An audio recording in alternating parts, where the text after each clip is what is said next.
I think my favorite one was this one, which showed San Alman with 3 Aadhaar cards and triplicates, standing in the line, filing for the application of OpenAI.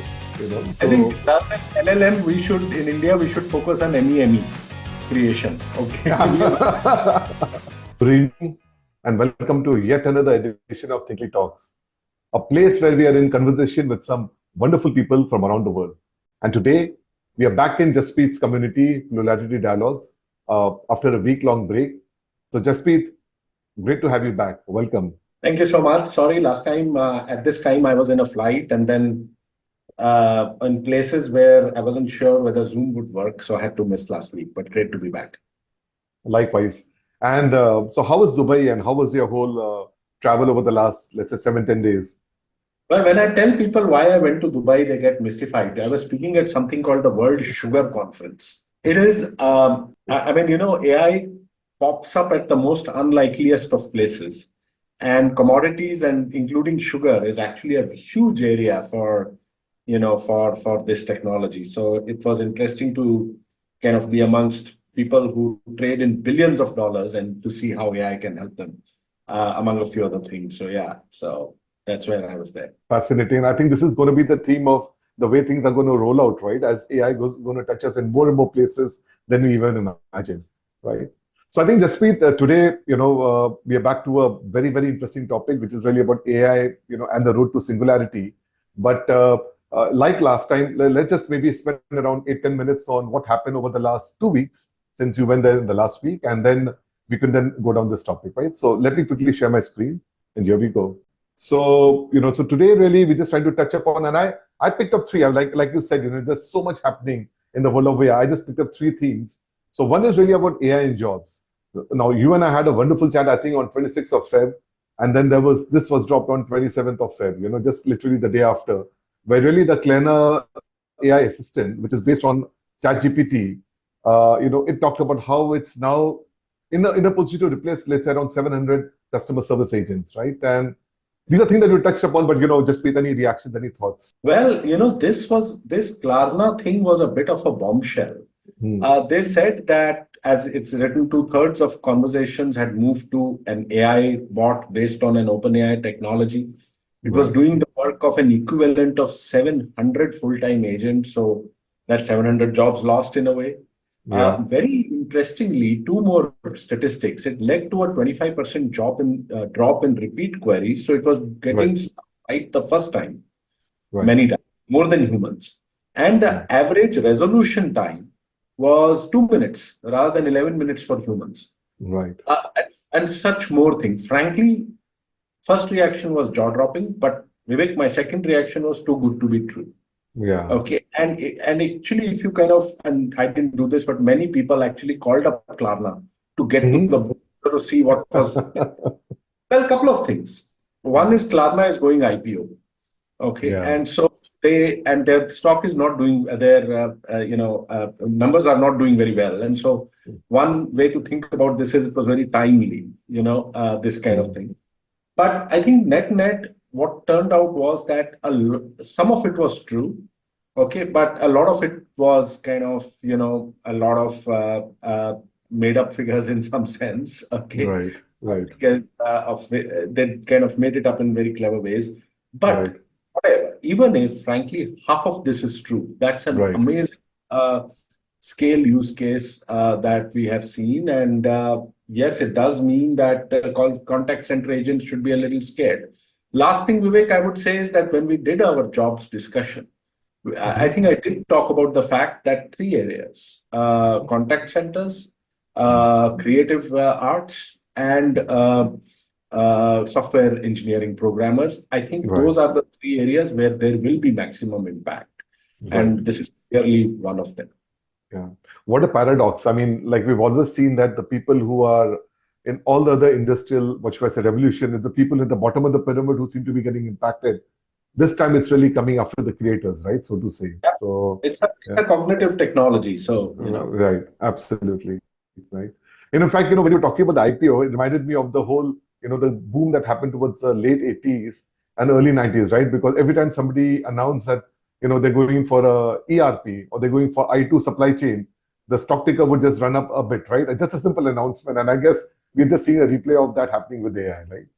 Yeah. But moving along, I think something that was very interesting that kind of came up around 2 weeks back was the announcement of the India's AI regulation. It came up first in the form of advisory, and then there was a whole lot of confusion whether this was meant that whether this would really be targeted at startups, whether it would really mean eventually a regulation. So I think there was a lot of confusion around that, right? And in fact, there was an interesting tweet by Aaron Levy, who's the CEO of Box. He said this is the reason why America will eventually win with AI, because rest of the world seems to be caught up in all kind of wrangles around that. And very interestingly, Jasprit, you had actually pointed this out, I think around 6 months back. When you talked about when the executive order of the US came on AI, you tweeted that watch the space as India and other countries will also roll this out, right? So some thoughts from you on that. That would be great. Sure. Look, I don't think this was a thought out decision. Yeah. I think this was clearly a knee-jerk decision because of certain slanderous, if I may say so, or Positive, yeah. not very positive comments on the Prime Minister by Gemini. That's right. Which, as you know, I mean, it's a large language model, so it'll pick up stuff from the web, etc. Right. And it was more of a knee-jerk thing, combined with the fact that elections are coming and the fear of deepfakes, etc. And the fact that it was knee-jerk was very apparent because, there was a pullback, immediately, a couple of days later. And my comment in this, in fact, the Economic Times or one of these newspapers, was that, we definitely need guardrails and guidelines and regulation, but it has to be proactive, not reactive. So you need to tell people, look, this is what you can do, this is what you can't do. And so people who are building the models will build it that way. China is doing that. Now, whether their guidelines are right or wrong is up for debate. But they have clearly laid out, you can do this, you cannot do this. And so their models are being built. But to build a model and then send it for checking, it is not what it, I mean, the amount of money and compute and resources and time it takes to build these models, no one is going to build a model if someone is going to check on it. So, and what I said was that if they do a proactive policy, in fact, it will be very welcome. It will be amongst the first in the world, and it needs to be. But a reactive one, no. And I think that's what there was a pullback, and I don't think it's really going to be enforced, in my opinion. Right. I think also a lot of time what they do is they test the waters by just throwing something out there, seeing the reaction. It's sometimes it may not be as what should I say, casual as you think it might be. But yeah, I mean, we'll have to see how this pans out.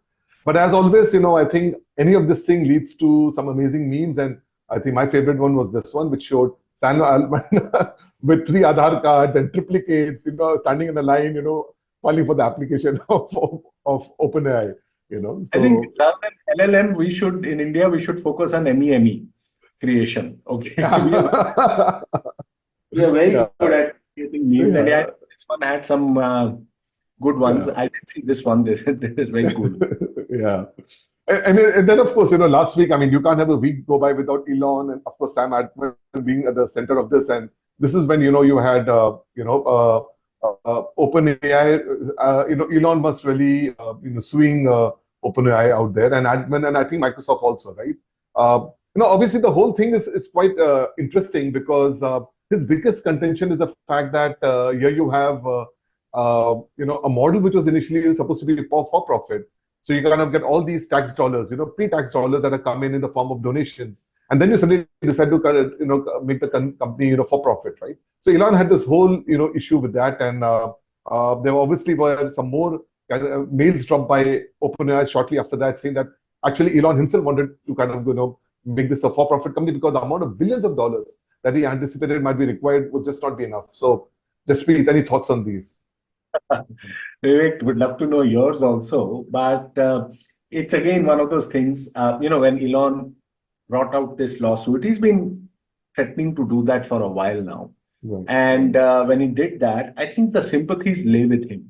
Because clearly, I mean, OpenAI was created as one open. So, they no longer now disclose their models, which they said they would, and two non-profit, which it clearly isn't at this point of time.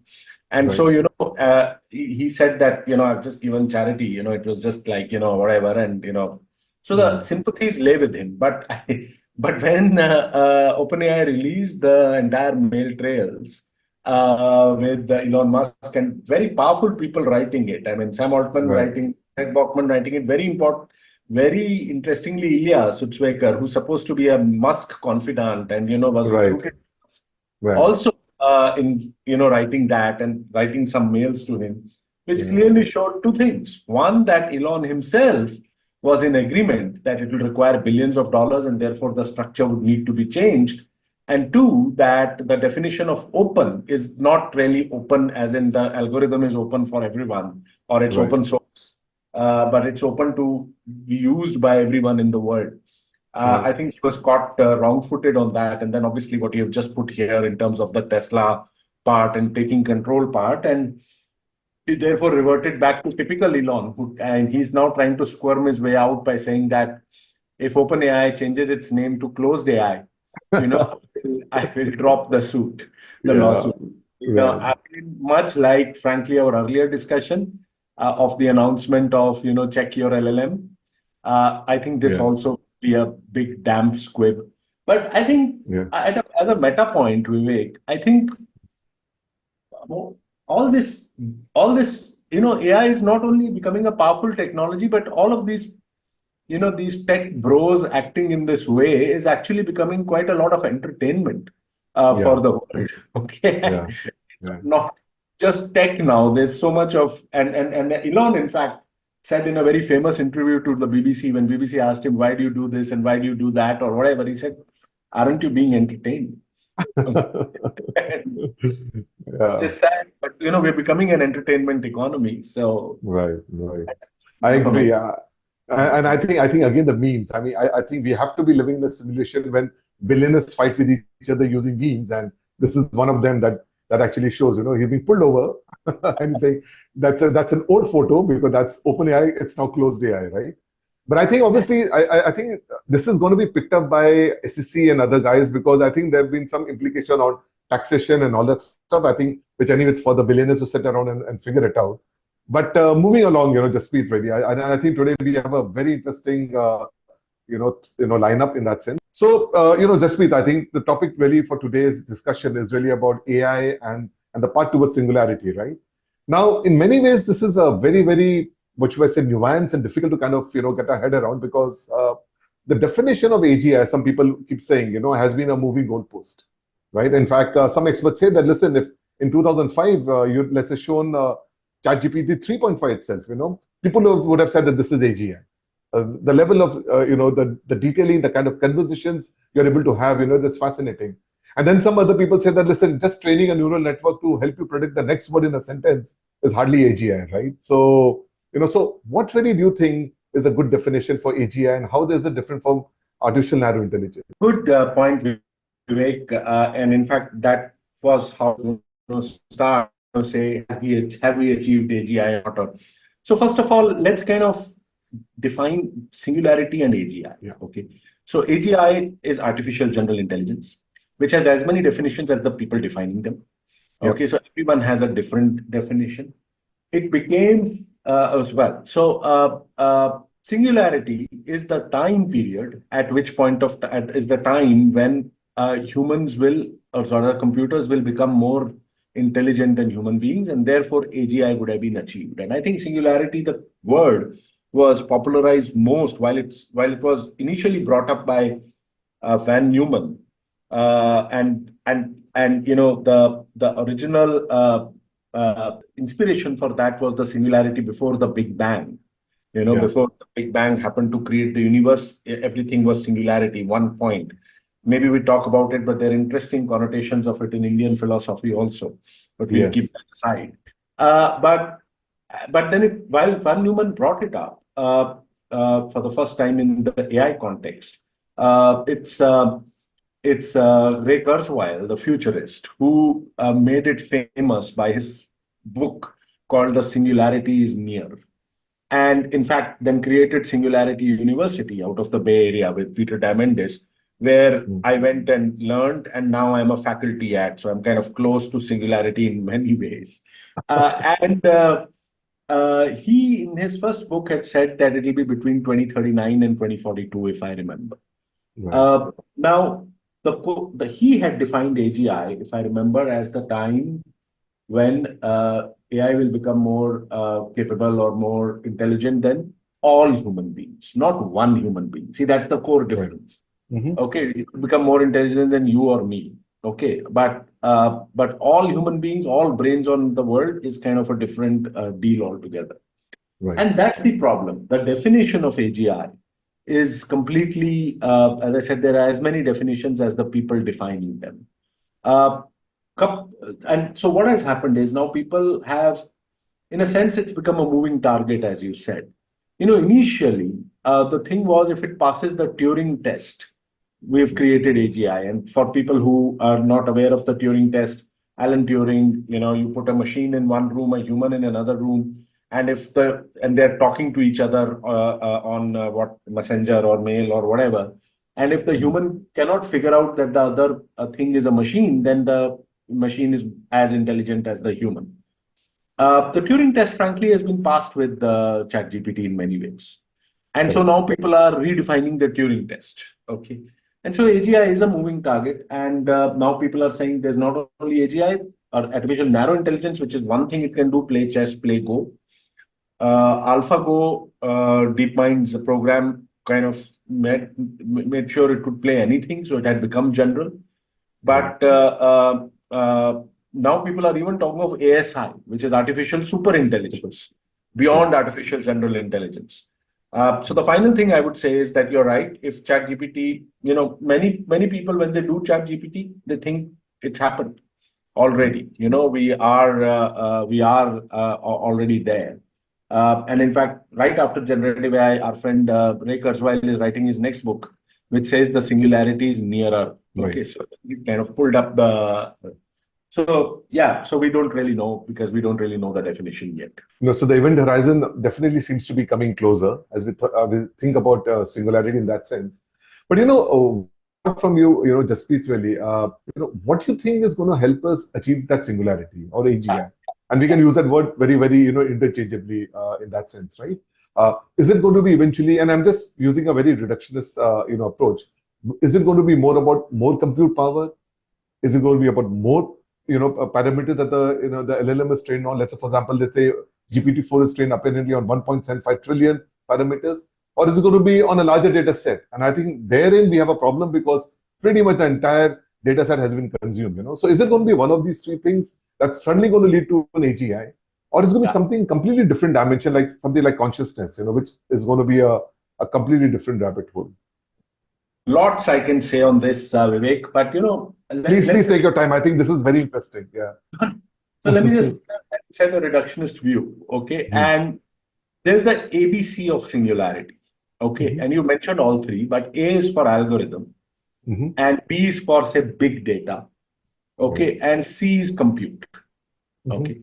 So far, we've been following this approach where there's been a step improvements in all of these A, B, and C. So the big, massive step change in the algorithm has been when transformers have gotten created. Okay, transformers are an algorithm. And vision algorithms have gotten created, which can detect vision, Fei and all the ImageNet stuff, etc. Now, we have, I think, from the algorithms of 20 years back to today, there's like 1,000x, 10,000x more powerful algorithms with transformers, etc. But more than that has been the data. Okay. And we are at a situation today where for GPT 3.5 or 4, OpenAI downloaded the entire internet. And I'm not joking. They downloaded the entire. You and I can do so, except we need slightly larger hard drives. Okay. But and that's kind of the sum and summation of all our data. There is data beyond that. Okay, there's data in the quote unquote dark net. There is data sitting in the servers of hundreds of thousands of corporations worldwide. There is data sitting behind the walls of Quora and of Reddit and few others who have not opened out their data. So maybe Reddit has, but many others who haven't opened up. So there's still more data. Okay, so sure. Okay, we can bring even more data. And then the third, which is obviously everyone knows, is compute, where probably there has been the most progress. Okay, where, from low compute environments, we have gone to the NVIDIA GPUs and clusters of GPUs and AI supercomputers and things like that. So the original thought was, and still is in many quarters, is that you build, do more of A, do more of B, do more of C. And one day, you'll reach that tipping point where suddenly, AGI will happen. And interestingly, that's how organic life happened in many ways. Okay, when with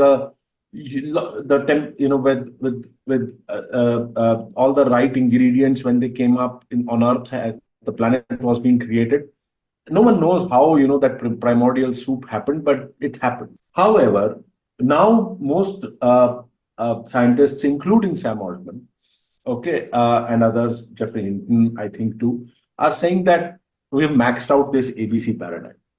Okay, it's a, though before I move to the though before I stop the ABC paradigm, I encourage people interested in AGI and Singularity to look at the video called Sparks of AGI.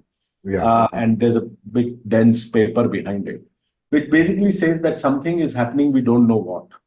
Okay, and there are things happening within the GPT-4 black box that cannot be explained away by this autocomplete thing.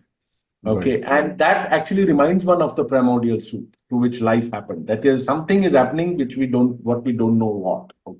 Right. So maybe there is something there, but most people have moved away from that. And Sam Altman, for example, says, he said it funnily in IIT Delhi when he was here, okay, that a new law of physics might need to happen, for example. Okay, so to kind of reach that level, or as you said, some kind of consciousness would need to happen, or emotion would need to happen for that AGI to get created. So what it is, we don't know, but people. Gary Marcus, who's also another writer, he says he's very clear. It's not going to happen by just big data, big compute, etc.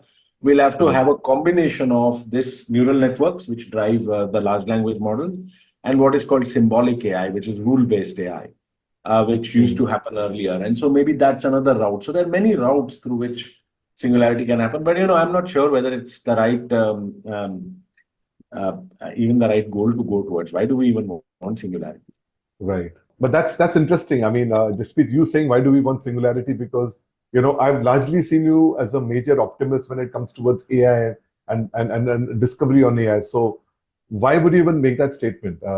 Just to get your thoughts I around made that. it very deliberately, actually, so that you asked. Okay.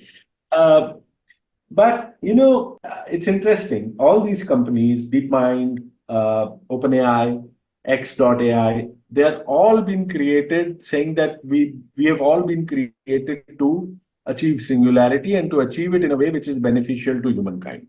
Right. Okay, that's their stated objective. When people ask some of these guys, the optimists, as to the dangers of artificial intelligence, they come back with this thing saying that we need more intelligence in this world. There's lots of stupidity, and we need more intelligence. And so, the more the intelligence, the better it is. Okay, and so it's good to have AGI and ASI and everything. What makes me a little bit of a skeptic, okay, is not my skepticism towards AI as a technology, but a growing skepticism of the people who are creating it.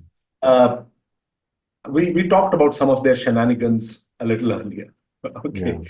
And they're almost like man childs, okay, who True. are kind of actually creating the single most powerful technology on earth. And my issue is that, are they the right people to build this? And Right. are they doing it the right way? And are they including the right set of people, who would work with us? So my skepticism, Vivek, is with us. Okay. I'll conclude. A lot of them. So let's take OpenAI as an example. They're Ilya Sutskever, actually, or Greg Brockman, one of the two, kind of heads up what is called alignment function. That, and in AI, we have this thing called the alignment problem, right? Everyone wants the right alignment. And alignment basically means that the values of AI should be aligned with the values of human beings. My problem is, what are the values of human beings? Okay, Absolutely. we are certainly not aligned with each other. We have a new war every few months, including the war between Musk and Altman, but even bigger wars. Okay, we have such polarized opinion, which is keeping on getting more and more polarized, and so there's no set of human values which AI should be aligned with in that sense, Right. and that's where my skepticism lies. Right.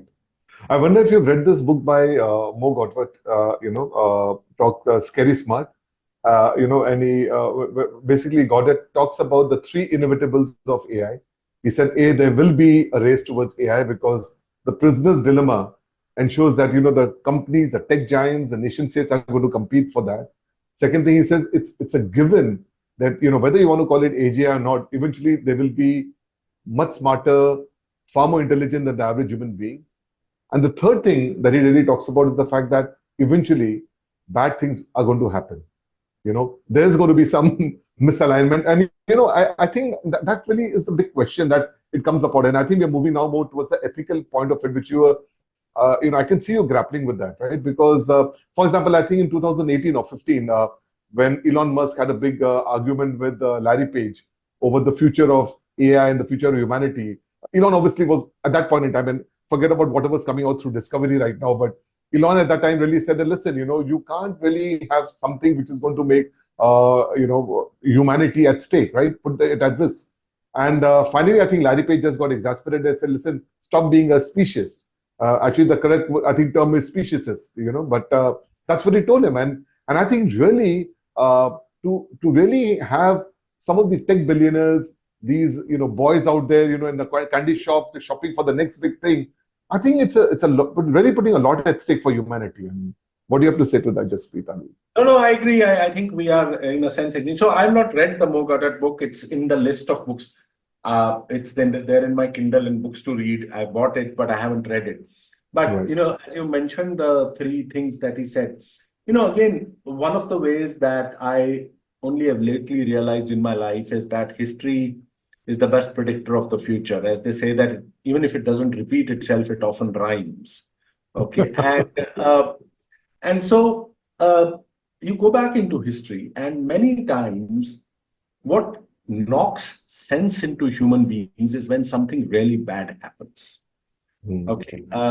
In fact, in other places, I've argued that just because all of us have suddenly become very comfortable, no war for the last 80 years or big war, or, no big, cataclysm, except COVID to a small extent. It's not as COVID is nowhere as big as what the big cataclysms were. We've gotten too comfortable. And so if you kind of go back, you see, why there has been no war after the Second World War. The big cataclysm was obviously all the deaths and the Holocaust. Okay. Suddenly, Europe, which always used to be at war with each other until recently, was that, we just don't want to do any more war. Or if you think of the nuclear bomb and the nuclear energy, it was Hiroshima, Nagasaki. And it's only when they saw that the untold destruction that, the world moved away from there, and now they've forgotten it and are moving back. And so, in some sense, unfortunately, I do think that even with AI, I'm hoping that we don't need a massive cataclysm for people to realize and do things the right way. But history at least shows us that possibly there would be a big event of some kind. Cambridge Analytica was too small an event. Okay, Right. big event of some kind. And I guess that's what, in some sense, without reading the book, is what Mo Gotwat is saying in another way. And it's that event that I fear. Okay, whatever that might be. I don't think that event will be an artificial superintelligence coming and exterminating human beings.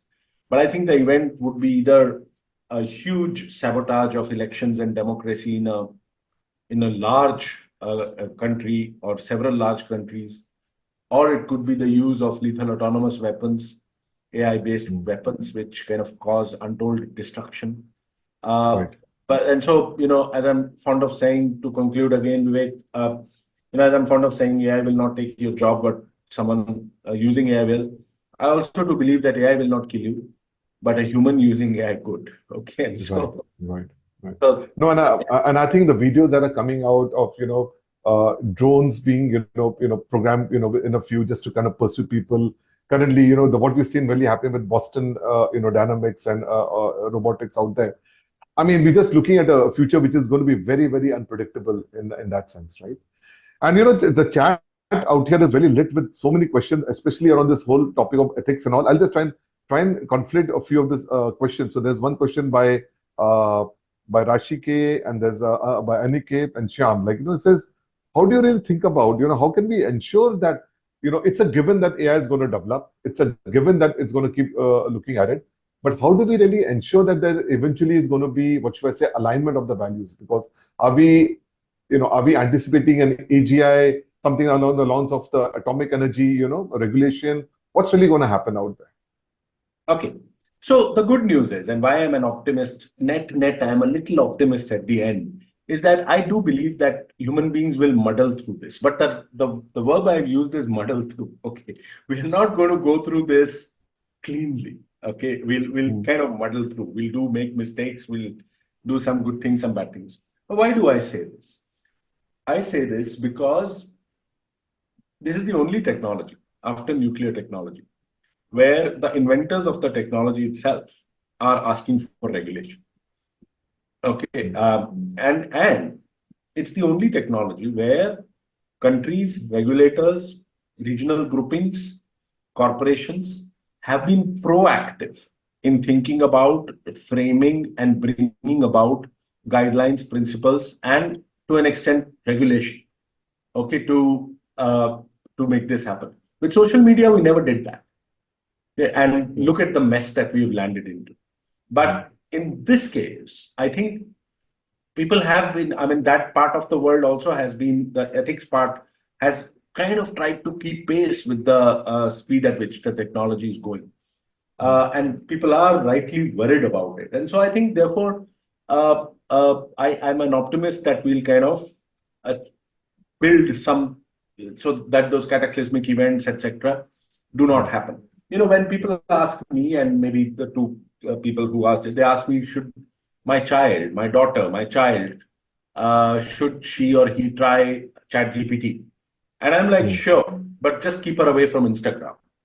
Okay.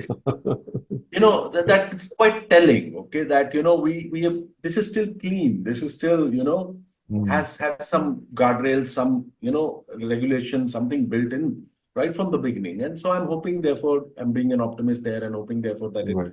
be muddled through. Right. There was a interesting presentation, I think, by Ray Dalio, where he talked about the regulatory capture.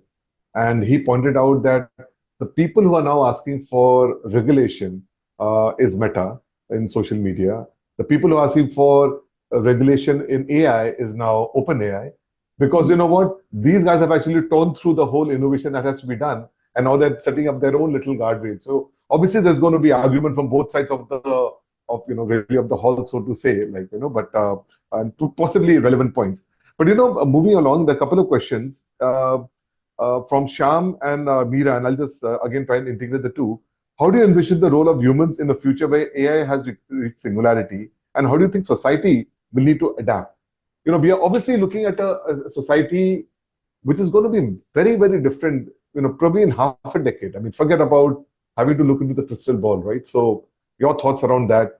And what should we be doing, Jaspreet? I mean, just to kind of stay relevant in that sense. Yeah, very interesting. Of late, one of my favorite phrases, okay, Vivek and Sham, and who was the other person? Sorry, Meera. Sham and Meera, yeah, Meera Chavan and Sham Mukund. Meera and Sham. Yeah, this phrase, which actually my next article in Mint this Friday is going to Mm-hmm. be about, is how to be human in the age of AI. Okay, and this has several connotations. The jobs connotation, where we will need to discover the human parts of our jobs, and the automated parts will go away. For example, human in the age of AI is about the emotions that humans have and AI does not have. Okay. Mm. Humans in the age of AI is about how society, will form the right ways to work with these powerful new entrants into the society and uh, uh, almost absorb them as one more kind of human species. Humans in the age of AI is about how possibly, as Yuval Noah Harari says, the next Homo sapien after Homo sapien will be Homo Deus, which will be a human plus AI combined. Yes. And I kept on thinking, where have I heard this phrase, humans in the age of AI? And I realized it was probably the first book I read on AI. Almost more 2050. It was published probably 15 years back, around, just Mm-hmm. after the financial crisis, Mm-hmm. 2008 crisis. And it was by Max Tegmark, Life 3.0, Being Human in the Age of AI. And so I've started rereading that book, okay, to kind of see what he had said. But I think that will become the single most important question. How Mm. do we become human? And in fact, I believe, without doing too much work in it, which I've started doing, that AI will increase the humanity in us as we try and Mm. differentiate ourselves, okay, from these newer uh, semi beings coming in, which are not humans. Okay. And so I've given you a fairly philosophical answer, but it will be an interesting thing to talk about when I'm more ready. Okay, with Right. the with the answer. Right. No, some lovely takes on that, and there are a couple of more very interesting questions. So I'll just read them out. One is from Aman Manushali. I think it's quite fascinating. It says, are there any potential scenarios, various potential scenarios for how the singularity could unfold, or is there more likely a dominant path?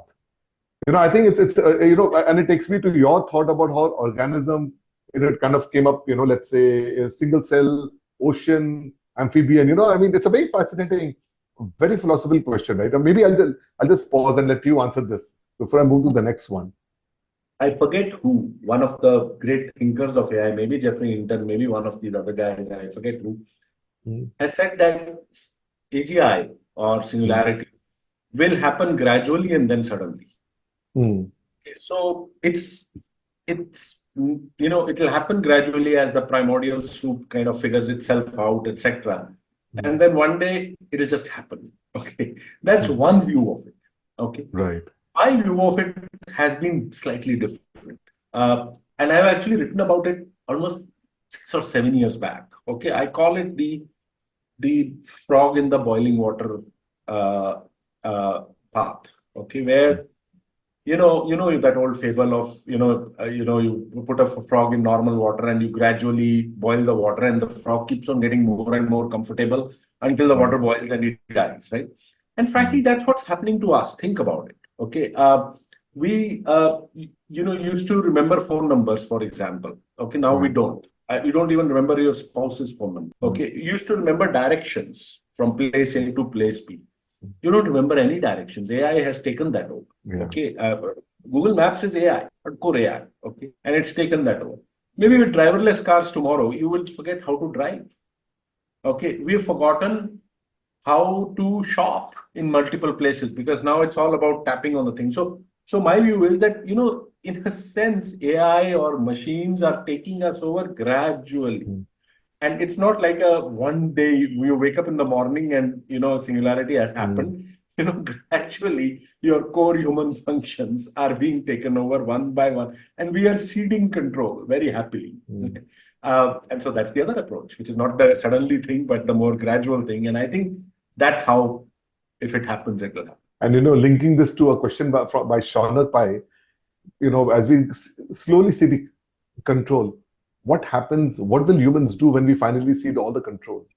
What So do you think Yuval we're going Harari has a very dark view on this. Okay, and he to? says all we will be doing is playing video games.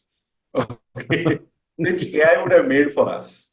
Okay, amazing video games while AI does all the factory work, all our office work, and basically we just get universal basic income.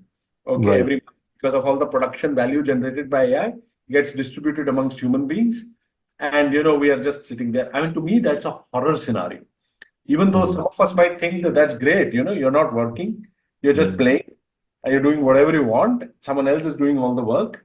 But it's not that way. Human beings cannot exist without a purpose. And that's the other thing of being human in the age of AI. AI doesn't need a right. purpose.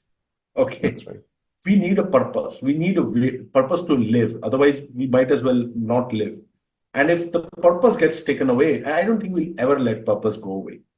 Okay. And so I do think that if we do it right, I think that we will severely demarcate things which AI can do and things which it cannot do. In fact, Life 3.0, which I have started reading again, as I told you, talks of Hmm. this big machine called Prometheus, okay, Yeah. being built by the Omegas, which are Mm, human beings.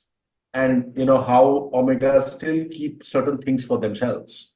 Okay, to mm, the challenge, they want to make money or they want to do whatever. Okay, the challenge, and so I mean, it, I don't. I think the Harari world is a dystopian world. yeah. Okay, where this would happen. I hope that that never happens. Yeah. But at least I hope I'm not alive by the time that happens. Yeah. I'm just wondering which question and which angle to pick up next, because this has just got so many, folks that have opened up here as you talk about this. But Maybe I'll just no, please sorry. ask, and if there's interest, I think maybe we should do another one on because Yeah. Singularity and it's too small to be captured in 30 Yeah. minutes. Absolutely. We should probably expand the scope next time to talk Yeah. about singularity and consciousness, because that itself has so many ramifications. But there's a very interesting question here from Brian. He says, on a personal note, Jaspreet, what aspect of AI and singularity excites you the most? And of course, you've talked about your concerns, but what do you think really excites you? Let's try and shift to a more positive view. You know what excites me the most? So here's the deal, Brian. I've always feared, and the fear is still true, that AI is a centralizing technology. Unlike blockchain, which I used to get very excited about, blockchain, I was never excited about the technology. Most people, including me, didn't understand half the technology. Okay, but I used to be very excited by, and still I'm excited by the philosophy. It was a decentralizing technology, it was a democratizing, it was a distributive technology. That's why it was called the distributed ledger. Okay. AI, on the other hand, is a concentrative technology. The rich get richer, the more big get bigger, the most powerful get more powerful, and that's why you see the big techs basically control AI, because they're getting richer and richer, trillions of dollars, etc., etc. But what has excited me is comes from a quote which many have, but let me use a Gartner quote, which says that AI is not just a technology or a trend. It is a fundamental shift in the way humans and machines work with each other or interact. And that, AI, especially generative AI, has the power to make each one of us a software programmer. Now, coding was the new English. Now, English is the new coding. Satya Nadella Yeah. says that so far we had to learn the language of computers. Now computers have to learn our language. What this means Mm, is that, computer programmers were the richest and the most powerful people and still are in the recent times. Okay, a handful of human beings, mostly white, mostly male, mostly young, mostly in the western coast of the United States, were basically controlling the world. mm, Okay, because they could talk to machines, they could make machines do stuff. But now, with generative AI and so-called prompts and prompt engineering, and as it develops, pretty much we can have 8 billion programmers and unleash the creativity of 8 billion people, unleash the building skills of 8 billion people, theoretically. And that's what frankly excites me the most. And Jasprit, to your mind, I mean, do you think we've seen glimpses of AGI? There is obviously this talk about Q star, that there is this whole controversy around that perhaps being the reason for the whole ousting of Sam Altman. He was not being apparently truthful about the capabilities of Q star. We obviously you talked about Sebastian Dubek's paper Sparks of AGI. I think to an extent, I think you mentioned it was debunked later on. And then, there was this talk about Cloud 3 lately, this kind of giving a sense of sentience, being aware. Now, was it a simulation? Was it genuinely being aware? What are your thoughts? Do you think we have started to see some glimpses, I mean, of what could It eventually, goes back to where we started, Vivek. What's the definition? yeah. Okay.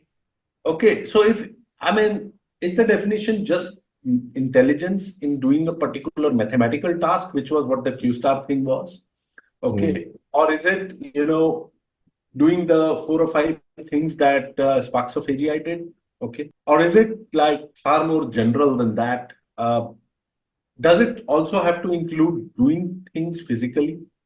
Okay. Because you can't just, you can have intelligence, but if you still can't hold a pencil, then what's the point? Right. Okay. To do something. Okay. So you could just be in a box and be super intelligent, but you might not still be able to do anything. Okay. Right. Right. So what's the definition? So if the definition is not clear, then, it's very difficult to answer that question. Has the Right. Turing test been passed? Yes, I believe so. Okay. If that's the Absolutely. definition, yes, I believe so. Yeah. And there are thinkers and scientists far greater than me who are unable to answer this question. Okay, the man I revere the most, which is Jeffrey Hinton, Yeah. okay, now has always said that no, it's never going to happen, or it's going to happen in 100 years. But Mm. now he says that the probability of it happening in less than 5 years is non-zero. Okay, Right. so very Mm. engineering words. Okay, Right. so if these guys think so, then maybe yes. Okay, but I don't even know if I don't think any of us will even recognize AGI if it's staring at us in the face, because we don't know what the definition That, of. that is true. In fact, a very interesting definition that I came across about AGI, and I can't recollect the computer scientist's name, but he talked about the fact that to his mind, he said the Turing test for the AGI would be give it $100,000, give it let's say 3 months, and say turn this around into $1 million. I don't know if you recollect the name of this. I know What? not the name, but I recollect, and in fact, maybe it's Max Tegmark, because the Yeah. Life 3.0 kind of talks about how to convert certain amount of money to certain more amount of money. Right, So right. Yeah, because I think the whole idea is about really using ingenuity, really understanding the society, and of course, finally coming down to computation and stuff like that. So that's really what's going to be.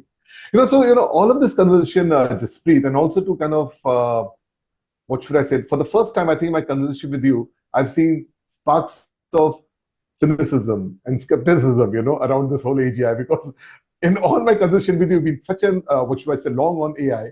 I think probably for the first time it kind of came out, and I think it reminds me of this thing that in Carl Sagan's talk somewhere where he said that listen, for the so many years, the SETI, the search for extraterrestrial intelligence, has been like beaming, kind of not beaming, actually listening in, and then of course we've been sending out all these voyagers with all these directions towards where we lie in this this pale dot, right, the blue pale dot, where it lies in the solar system, right, with all the direction.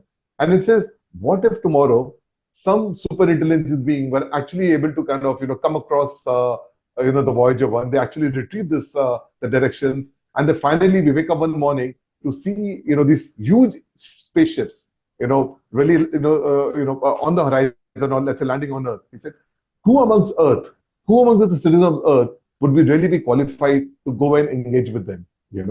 And I think that's really, I think the big question that I think you kind of talk, that's my takeaway, right? I mean, we really at this point in time seem to be at the mercy of some of these boys with lots of money, with lots of power, and I think they apparently have decided that they're going to speak on behalf of civilization, right? As and when AGI comes about, right? So, any closing thoughts on that, just speak. well, I was You going to know. answer Elon Musk. Okay. Obviously. Okay. Who's going to talk now? Well, yes, you're right. The pale blue dot thing that you talked about. Also, frankly, and it goes back to your last question also. Maybe there are aliens walking amongst us. How do we know? Yeah. They are super intelligent. They have disguised themselves as us. Maybe one of them is Elon Musk. He would certainly like to believe that he's an alien. Uh, if I was to have picked an alien, I think Alex von Neumann was an alien. He was so intelligent. He did so many things. I don't think any carbon-based biological human being could have done that. Okay, and so maybe they walk amongst us as and we would never know. And similarly, there could be AGI which is already there, therefore, but we can't recognize it because we don't know what to look for. Okay, Right. and we really don't know what to look for. There is no globally accepted way to figure out or define and figure out, okay, fine, AGI achieved. The Turing test Right. was the one. After that, yeah, sure, there are all these other ones that you said. Mm. So yeah, it's as another alien called Confucius said many years back, we live in interesting times. No, I think Jaspreet, this was wonderful, and I think we could have just gone on and on, and I think the community really loved it. I think the chat was lit with so many questions. I think couldn't do justice, couldn't pick them all up. If you have some time, do visit the community and maybe respond to the people out there. Yeah, I'm very bad at that because I've got fat thumbs. But I will try. But you know what? I really have an idea, Vivek, and this is for the community also. Let's kind of Sure. follow. Let's kind of do another next week. Let's continue this, and maybe we should Yes, start with some of the questions that the people have asked and we've left unanswered, because that will be absolutely. those Yeah, are the questions which I also enjoy the most. right. And let's kind of do that because this topic we can have so many other things Yeah, which it's we can. so many different takes on this. Absolutely. No, so as always, Jaspreet, this was a fantastic session. Really enjoyed a chat after a gap of a week. And I think let's pick this up, so we'll have the team go through it. Let's pick up the questions, maybe have the community drop some more questions in so that next Absolutely. time we can, really try and address all Yeah, of them. Right? I'll ask people on the community to drop more questions also. Maybe we should just ask them. Let's kind of, it's almost like becomes like an AMA kind of thing. Right, Okay. absolutely. All right, Jaspreet. Thanks so much. Thanks, Sonia. Have a I wonderful enjoyed evening. this very much. Thank you very much. And Right. look forward to chat again.